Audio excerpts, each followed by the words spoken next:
Welcome to the bird media. నేను మీ పవన్ కృష్ణమూర్తి. మొన్న suspended IPS officer PV Sunil Kumar SIT విచారణకి హాజరయ్యారు. సిట్ కాదు, ఏసీబీ మన సిఐడి విచారణకి హాజరయ్యారు. రఘురామకృష్ణరాజు గారి కస్టోడియల్ టార్చర్ కేసులో. ఫైన్, తెలియదు, గుర్తులేదు అంటూ చెప్పారు. రికార్డ్స్లో ఉన్నటువంటివి పరిశీలించుకోండి అని కూడా చెప్పొచ్చారు. దాదాపు 5 గంటల సమయంలో, 5 గంటల విచారణ సమయంలో. సో అధికారులు సంతృప్తి చెందలేదు, అడిగినటువంటి ప్రశ్నలకు సమాధానం రాలేదని మళ్ళీ ఆయనకి నోటీసులు ఇచ్చే అవకాశం ఉందనేది అయ్యింది. సరే, వచ్చిన తర్వాత సోషల్ మీడియా వేదికగా వారు చేసినటువంటిది డిసెంబర్ 16వ తేదీ సాయంత్రం 3:57 చేసినటువంటి పోస్ట్. నా కోసం ప్రార్థించిన దళిత క్రైస్తవ సోదరులకు, సోదరభావం ప్రకటించిన రంగారాధా మిత్రమండలి సోదరులకు హృదయపూర్వక కృతజ్ఞతలు అని. సరే, దళిత క్రైస్తవులు సోదరభావం ప్రకటించినటువంటి వారు అంటూ చెప్పారు. బట్ రంగారాధా మిత్రమండలి సోదరులు ఎంతమంది ఉన్నారో తెలియదు. సరే, అయింది, వాళ్ళకి కృతజ్ఞతలు చెప్పారు. నేను సమాధానాలు చెప్పానను, కస్టోడియల్ టార్చర్ చేశానో ఆయన ఏం మాట్లాడలేదు, అక్కడికి అయిపోయింది. దాని తర్వాత సరే, ఏవో వీడియోలు యూట్యూబ్ ఇవి పెట్టుకుంటూ నవ్వు ఆపుకుంటున్నామని ఇంకోటన ఆయన సోషల్ మీడియాలో పోస్ట్ చేసుకున్నారు. అయిపోయింది. గుడ్ మార్నింగ్ అంటే ఏదో పెట్టారు, అయింది. దాని తర్వాత ఒకనొక న్యూస్ ఛానల్లో వచ్చినటువంటిది, అంటే ఈయన వేసినటువంటి సోషల్ మీడియా ట్వీట్ ఏదైతే ఉందో దానికి అనుగుణంగా ఉన్నటువంటి దాన్నే ఆయన చెప్పడం జరిగింది. చాలా సూపర్ లాజిక్ చెప్పారు. లాజిక్ ఏంటి అనేది చూస్తే, దర్యాప్తు సక్రమంగా జరగడం కోసం నన్ను సస్పెండ్ చేశారు, మంచిదే. దర్యాప్తు సక్రమంగా జరగడం కోసం నన్ను సస్పెండ్ చేశారు, మంచిదే. మరి సమన్యాయం కోసం రఘురామకృష్ణరాజు గారిని కూడా అన్ని పదవుల నుండి సస్పెండ్ చేయాలి కదా. సిబిఐ దర్యాప్తు సక్రమంగా జరగడానికి ఆయనను పదవుల నుండి తొలగించాలి. చట్టం అందరికీ సమానం అనే మెసేజ్ వెళ్ళాలి. ఐ రిపీట్ అగైన్, సమన్యాయం కోసం రఘురామకృష్ణరాజు గారిని కూడా అన్ని పదవుల నుండి సస్పెండ్ చేయాలి కదా. సిబిఐ దర్యాప్తు సక్రమంగా జరగడానికి ఆయనని పదవుల నుండి తొలగించాలి. చట్టం అందరికీ సమానం అనేటువంటి మెసేజ్ వెళ్ళాలి. ఇది గౌరవ ఐపీఎస్ సస్పెండెడ్ ఆఫీసర్ అయినటువంటి PV Sunil Kumar social media post December 17వ తేదీ, అంటే నిన్ననే వేసినటువంటి పోస్టింగ్ అనమాట. ఇందులో సూపర్ లాజిక్ ఏముంది పవన్? జగన్మోహన్ రెడ్డికి పాపం ఎందుకు అంటారా?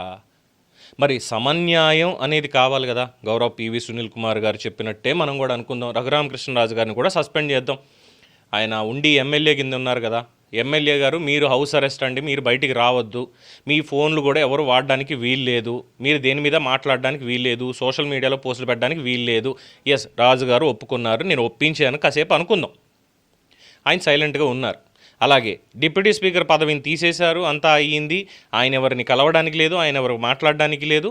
దర్యాప్తు సిబిఐ వారు ఏదైతే ఆయనకి సంబంధించినటువంటి ఈ కేసు ఉందో, తమిళనాడు గవర్నమెంట్కి రావాల్సిన డబ్బులు, ఇండ్ భారత్ సోలార్ కంపెనీ ఏదైతే ఉందో దానికి సంబంధించి బ్యాంకుల నుంచి లోన్ తీసుకున్నారు. పంజాబ్ నేషనల్ బ్యాంక్ నుంచి లోన్ తీసుకుని ఎగవేతకు పాల్పడ్డారు. ఎన్సీఎల్టీకి వెళ్ళిందన్న దాంట్లో సిబిఐ ఎంక్వైరీకి మొన్ననో ఆయన వేసినటువంటి పిటిషన్ మీద సిబిఐ వారు ఎంక్వైరీ చేయండి, వెళ్ళి ఫర్దర్గా ఇన్వెస్టిగేషన్ చేయండి అని సుప్రీంకోర్టులో కూడా ఆయనకి వచ్చిందో నోటీసు.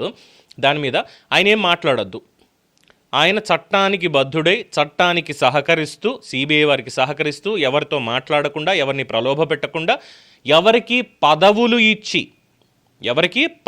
ఇచ్చి ప్రలోభాలకు గురి చేయకుండా సమన్యాయంతో, చట్టం అందరికీ సమానమే. పివి సునీల్ కుమార్ గారు చెప్పారు కాబట్టి చట్టం అందరికీ సమానమే, ఏ ఒక్కళ్ళకి కాదు, అందరికీ సమానమే అని పివి సునీల్ కుమార్ గారు చెప్పారు కాబట్టి, మరి ఆ లెక్కన ఈ సమన్యాయం అనేటువంటిది 2019-24 మధ్యకాలంలో పివి సునీల్ కుమార్ గారికి తెలియలేదా, గుర్తు రాలేదా, మర్చిపోయారా?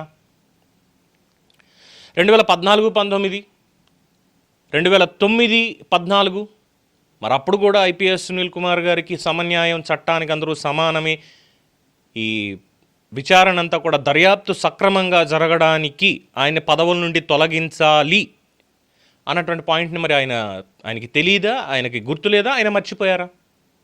ఇందుకే పాపం జగన్ అన్నది. ఎందుకంటే ఈ లెక్కన జగన్మోహన్ రెడ్డి గారిని కూడా అన్ని పదవుల నుంచి తొలగించాలి అన్నటువంటి పాయింట్ని అప్పుడే ఎందుకు చెప్పలేదు ఈయన? అప్పుడే ఎందుకని చెప్పలేదు? మరి ఆయన ముఖ్యమంత్రిగా వచ్చారు, అలాగే ఆయనతో సహనిందితులుగా క్విడ్ ప్రోకో వీటికి సంబంధించి సహనిందితులుగా ఉన్నటువంటి విజయసాయిరెడ్డి కావచ్చు, వైవి సుబ్బారెడ్డి కావచ్చు, లేదు అంటే తర్వాత శ్రీలక్ష్మి ఐఏఎస్ కావచ్చు, మోపిదేవి వెంకటరమణారావు కావచ్చు, తర్వాత సబితా ఇంద్రారెడ్డి కావచ్చు, అలాగే ఇంకా చాలామంది ఐఏఎస్ ఆఫీసర్లు, కంపెనీలు ఇవన్నీ కూడా ఉన్నాయి కదా.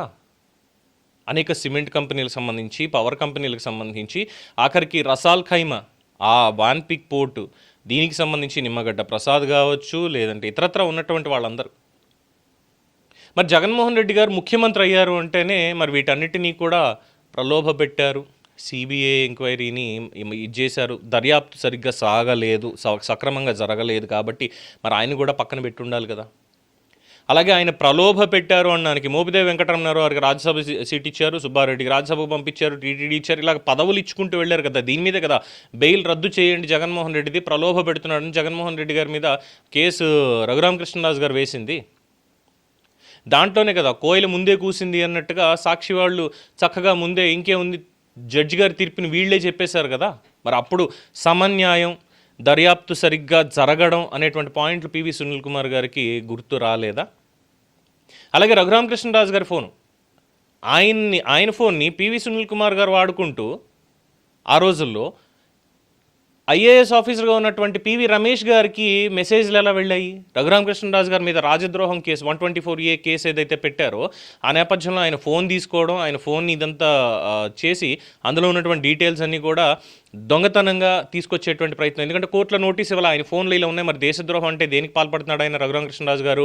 ఆఫ్ఘనిస్తాన్ వాళ్ళతో మాట్లాడుతున్నారా, పాకిస్తాన్ వాళ్ళతో మాట్లాడుతున్నారా, చైనా వాళ్ళతో మాట్లాడుతున్నారా, టెర్రరిస్ట్ యాక్టివిటీస్ తోటి ఏమైనా ఉన్నాయా? మరి వీటిని సెంట్రల్ ఇంటెలిజెన్స్ వాళ్ళు కదా మాట్లాడాల్సింది. ఇక్కడ ఉన్నటువంటి సిఐడికి ఏంటి సంబంధం?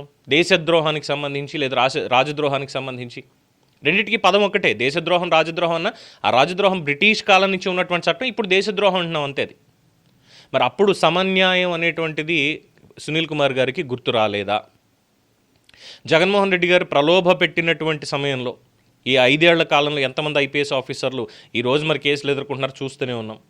మరి అలా ప్రలోభ పెట్టి వైఎస్ వివేకానంద రెడ్డి గారి హత్య కేసులో సిబిఐ ఎంక్వైరీ సజావుగా జరగాలి అంటే మరి వీళ్ళందరినీ దూరంగా ఉంచాలి, వీళ్ళకి కూడా పదవులు ఉండకూడదు అన్న పాయింట్ కూడా వస్తుంది కదా. సో ఈ లెక్కన ఎస్, నేను రఘురామకృష్ణరాజు గారిని ఆయన్ని బతిమలాడో బామలాడో ఏదో ఒకటి చేసైనా సరే, నేను నాలాంటి వాళ్ళు ఎంతోమంది ఉన్నాం, లేదా కూటమి ప్రభుత్వం వాళ్ళతోటే చెప్పి సార్ ఆయన కొంచెం దూరంగా కూర్చోబెట్టండి సార్ ప్లీజ్ అని అంటాం, లేదా ఆయనకే చెప్తాం సార్ మీరు దూరంగా కూర్చోండి సార్, వీటి నుంచి ఏది ఉండదు సార్. సిబిఐ ఎంక్వైరీ ఏదైతే ఇండ్ భారత్ పవర్ ఉందో ఆ కంపెనీకి సంబంధించి సిబిఐ ఎంక్వైరీ సజావుగా సాగుతుంది. ఎందుకు అనంటే దీనికి జగన్మోహన్ రెడ్డి గారు చెప్పిన సమాధానాన్ని పూర్తి డీటెయిల్స్ వేరే దాంట్లో మనం మాట్లాడుకుందాం. సిబిఐ ఎంక్వైరీ దీని మీద జరుగుతుంది. అట్ ద సేమ్ టైం మరి సిబిఐ ఎంక్వైరీ జరగాల్సినటువంటి కేసులు ఎన్నున్నాయి తెలుసు కదా. జగన్మోహన్ రెడ్డి గారు అక్రమాస్తుల కేసు మొదటిది, వైఎస్ వివేకానంద రెడ్డి గారి కేసు రెండవది, తర్వాత ఇంకా ఉన్నాయి చాలా సిబిఐ కేసులు ఉన్నాయి ఆంధ్రప్రదేశ్లోనే. దీనికి సంబంధించి గత 5 ఏళ్లలో ఉన్నటువంటిది డాక్టర్ సుధాకర్ కేసు, అది సిబిఐకి ఇచ్చారు. అంతర్వేది లక్ష్మీనరసింహస్వామి దేవాలయం, దానికి సిబిఐకి ఇచ్చారు. తర్వాత సుగాలి ప్రీతి కేసు, అది సిబిఐకి ఇచ్చారు. అన్నిట్లోనూ సిబిఐ వారు సజావుగా ఎటువంటి ప్రలోభాలకి గురి కాకుండా ఎవరి యొక్క ఇన్ఫ్లుయెన్స్ అనేది వాళ్ళ మీద పడకుండా సమన్యాయంతో దర్యాప్తు సక్రమంగా జరగడానికి అందరూ సహకరిస్తారు. మరి జగన్మోహన్ రెడ్డి గారి సంగతి వాట్ అబౌట్? అది కూడా మాట్లాడాలి కదా పివి సునీల్ కుమార్ గారు. ఎందుకంటే సస్పెండెడ్ అయి ఉన్నారు కాబట్టి ఏం చేశారు అన్నటువంటి దాంట్లో. ఒక మనిషిని చంపేద్దాం అనుకునేటువంటి వ్యక్తి ఐపీఎస్ ఎలా అవుతాడు? దానికి సహకరించినటువంటి వ్యక్తి ఐపీఎస్ ఎలా అవుతాడు అసలు? దీనికి దళితుడా, అగ్రవర్ణాల వాడా, లేదంటే వేరే మతానికి చెందినవాడా, ఇలాంటివంటి ఏవి ఉండవు. తప్పుడు ఆలోచనలకి కులం, మతం, ప్రాంతం, భేదం అనేవి ఏవి ఉండవు తప్పుడు ఆలోచనలకి, రైట్? మరి అలా అన్నప్పుడు గౌరవ్ సునీల్ కుమార్ గారు చెప్పాలి కదా సమాధానం. సూపర్ లాజిక్ తీసుకొచ్చారు 100%. రఘురామకృష్ణరాజు గారు అయితే ఎగిరి గంతేస్తారు. ఎస్, చాలా మంచి లాజిక్ ఇచ్చావా నువ్వు, నిన్ను కూడా సస్పెండ్ చేశారు, లేదు నన్ను కూడా సస్పెండ్ కదా, నేను పక్కన ఉంటాను, ఓకే ఫైన్. మరి మిగతా వాళ్ళని కూడా సస్పెన్షనే కదా, అవసరమైతే వాళ్ళని మళ్ళీ తీసుకెళ్ళి బెయిల్ రద్దు చేసి జైల్లో పెట్టాలి. ఎందుకంటే బయట ఉంటే వాళ్ళు ప్రలోభాలకు గురి చేస్తున్నారు, ఇలా వాడుకుంటూ వ్యవస్థల్ని వాడుకుంటూ ప్రలోభాలకు గురి చేస్తున్నారు. అందువల్ల జగన్మోహన్ రెడ్డి గారిని సైతం తీసుకెళ్ళి జైల్లో పెట్టాలి. ఇది పివి సునీల్ కుమార్ గారి ఇంటెన్షన్ అనేది చాలా స్పష్టంగా అర్థమైపోతుంది. సూపర్ లాజిక్ ప్రకారం అండి, సూపర్ లాజిక్ ప్రకారం వాస్తవంగా అయితే జగన్మోహన్ రెడ్డి గారిని అరెస్ట్ చేయాలన్నటువంటి ఆలోచన సునీల్ కుమార్ గారికి రానివ్వరు కూడా. మరి అక్కడ కూడా సిబిఐ వాళ్ళని ఇన్ఫ్లుయెన్స్ చేస్తున్నట్టే కదా, దర్యాప్తు సమానంగా ముందుకు జరగకుండా. అందువల్ల నేను చెప్పినటువంటి లాజిక్ ప్రకారం వీళ్ళందరినీ తీసుకెళ్ళి పక్కన పెట్టేస్తే అప్పుడు సిబిఐ వాళ్ళు హ్యాపీగా దర్యాప్తు చేసి మొత్తం అన్ని కూడా ఇస్తారు. ఏమంటారు? దీని మీద మీ అభిప్రాయాన్ని కామెంట్స్ రూపంలో తెలియజేయండి. చూస్తూనే ఉండండి ది బర్డ్ మీడియా.